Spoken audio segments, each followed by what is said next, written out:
Hi everybody, it's Angela Morelli Carpenter and I'm coming to you today from beautiful Bali.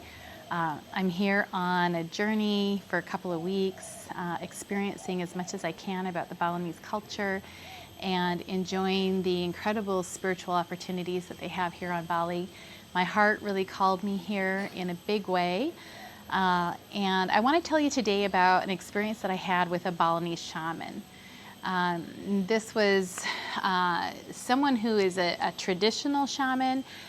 He was born with these gifts, was called to do this work. It wasn't something that he chose. It's something that chose him instead. He sees the local people, also sees some people who come to visit like myself. When I arrived at his home, it was, well, I don't have a lot to compare it to, but let's just say that that it was probably fairly traditional. You know, the pets were there, the family was there. It was 8 o'clock in the evening when we got there. I had no idea what to expect. My driver, Shaman, had taken me and was offering to translate for me because the shaman has very little English.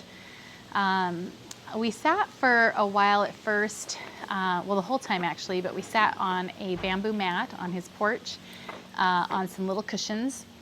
And for a while we sat and he and Shaman talked. And the shaman, his name is, I'm probably not going to say this correctly yet, Babak Gusti Menku. And I listened to him and Shaman talk in Balinese and couldn't understand really anything. So I took the time to just kind of feel what was going on. And as someone that feels energy, it is possible for me to kind of get a vibe on people, but that's not typically how things work for me. I mean, I often have to be very intentional with my gifts and actually go into kind of a meditative state before I start channeling information for people. As an intuitive, I use those gifts to kind of, you know, channel information from spirit for people. And the difference when I was sitting in the presence of the shaman was that I could feel his energy from the beginning. And I could feel it so strong and so clear. And I spent a long time listening to them talk, trying to put words to the feelings that I was having. It was literally impossible for me to explain. And so I'm probably not going to do a good job of it right now. But feeling his energy, looking at him, it was like, the only thing that I can describe it as is it was like looking into a crystal clear lake where you can see right through to the bottom and you can see the outline of every rock and every pebble and the colors of them. And feeling his energy, he was so grounded and so clear and so pure. It really blew me away. I spent a long time trying to identify the energy, trying to understand what it meant, trying to put words to it, and it really had me stumped. I just kind of watched and listened in fascination because I was fascinated. I had never met someone with this kind of energy before, and I felt so calm and so peaceful in his presence. So he and Shaman talked for a while, and then Shaman instructed me to sit right in front of the shaman. And so we sat cross-legged, well, him in lotus position. I don't do that very well, but I sat cross-legged in front of him to the point that our knees were almost touching. And he looked at me for a long time, and I could tell he was kind of scanning me. And then we meditated for a while. And that was an interesting experience because as we were meditating, I felt my heart just go wide open. It was so easy to connect with him.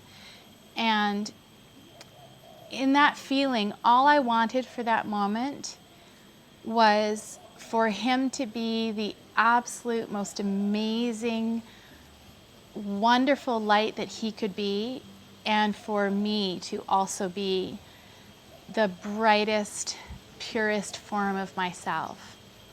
I didn't want anything from him. You know, I had come to the session with questions and hopes and anticipation, but in that moment, I didn't want anything from him. I just wanted to, share love, and I wanted him to experience love. And it was such an equal exchange of energy and love in its purest form. So that was interesting. It's not very often that I get to meditate with people, and not very often, well, never, that I have that kind of experience. So that was really something else. So when he opened his eyes, he grabbed my hands and he wanted to hold them, and he did that for a while, and I could feel the energy coming from his hands. I could feel them shaking and vibrating. And the next time he opened his hands, Nyoman translated for us, and he said, "You are a spiritual healer." And I had a little bit of a hard time accepting those words from him, because I don't think of myself as a healer. But after some discussion, he explained that what I do when I read for people and help people to heal that way is one of the ways that I'm a spiritual healer. So it was a wonderful moment because I felt really seen. A lot of people that come to see me believe in what I do, but they also might be a little skeptical, and they're really looking for something for themselves, which is wonderful. I'm so glad, and I'm so glad they come. But it was like he could see me for all that I was, and the gifts that I have inside of me that I'm so desiring to share with the world. He could see me in a way that other people can't see me. So that was amazing in and of itself. So then he took my hands again, and he told me that from my throat to my hips, that 60% of my good energy was blocked. And I've been having a lot of issues lately with my throat. I had a sore throat for probably about 3 weeks, and it had kind of gotten better, and then it had gotten worse. And in fact, by the time I saw the shaman, it was like really, really bad, and I hardly wanted to talk or swallow, and it was sore, and my glands were swollen, and it was raw. And it had been like that for a few days now in Bali, and he said that everything was suppressed, that I wasn't speaking my truth enough, and I wasn't allowing the energy to flow, allowing my gifts to flow as much as they want to flow. And so he did some energy healing on me, and I could feel the heat from his hands. And he had his hands at the back of the bottom of my spine. He had me turn around, and I could feel his hands shaking, and I could feel the heat and the energy going all the way up my spine to my third eye, and also shooting down into the ground. So all along where we would have our main chakras. And after that, my throat maybe felt a tiny bit better, but really it was kind of the same. But the next morning, it was like 85% better. It just amazingly, because I was starting to worry if I was getting strep or would need antibiotics or something, and it was so much better. And the morning after that, it was completely healed. No pain, no issue whatsoever. So the biggest moment was yet to come, though.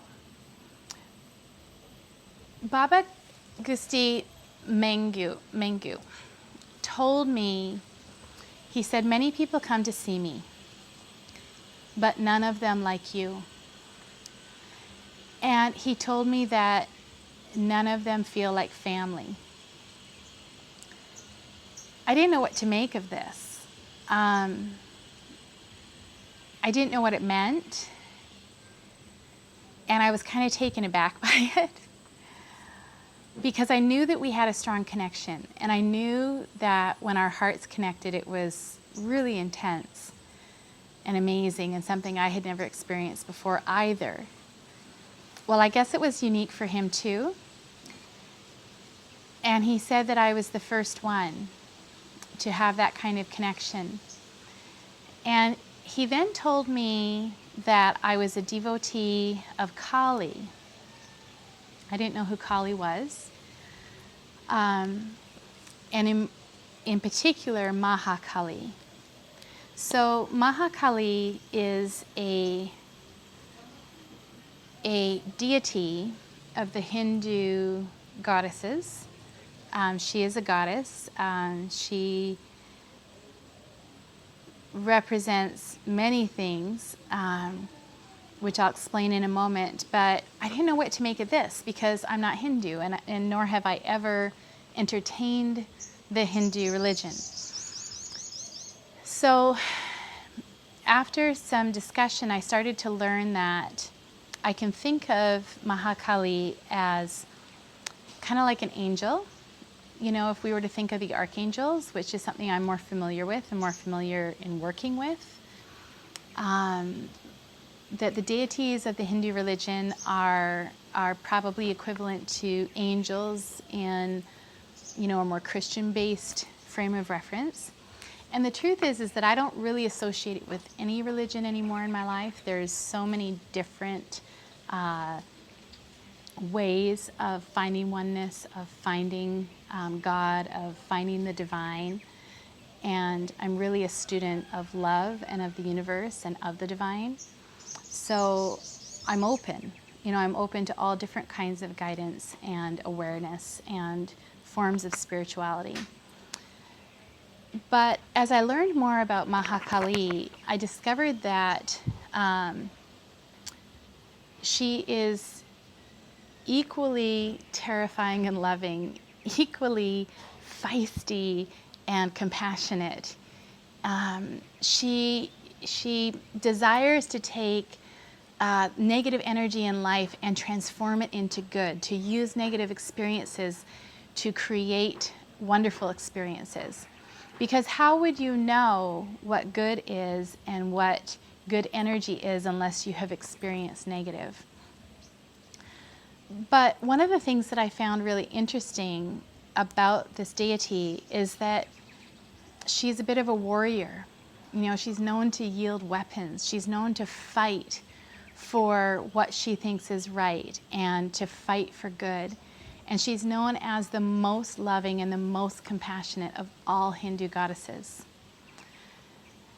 So this was really, really interesting to me because one of the things that I've been working on lately is trying to identify my brand, trying to identify more who I am so that I can increase my online presence and offer more of my gifts to the world. I'm working with a mentor. I'm redoing my website, I'm rewriting copy, and I'm going through this process lately of trying to figure out exactly who am I and how do I explain myself to people. And one of the things that has been the most significant and the most confusing is trying to describe exactly who I am. And this has confused me for many years. Because when I think about who I am, I think about the fact that I'm incredibly loving, incredibly compassionate, incredibly understanding, very accepting. When I am channeling spirit, there's no judgment. There's just this insatiable desire to help you to see your greatness. And yet there's this other side of me. There's a warrior side of me. There's a feisty side of me. There's sometimes an angry side of me. There's a very passionate side of me that wants to fight for you, that wants to prove to you that you are worthy, that you are valuable, that your ideas matter, that your heart's desires matter, that You have value, that you are a divine child of the universe that deserves everything that you could possibly want and more.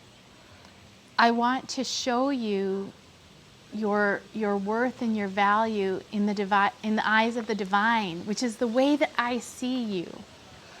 And that part of me wants to kick ass. That part of me wants to go to war for you. That part of me is feisty and badass, and it's always confused me, because I've always thought to myself, how can I be, on the one hand, so loving and compassionate and understanding and have this incredible flow from the heart, and on the other hand, want to go to war for good? And lately, as I've been trying to describe this to the people helping me to rebrand myself, I've been confused by it, and a little bit at odds with how to help people understand both aspects of me. So now comes back into play my visit with the shaman. Well, when he explained to me that I am a devotee and that I'm guided by and that my energy comes from Maha Kali, the mother goddess who is equal intimidating fury and warrior and equal compassion and love and acceptance and understanding,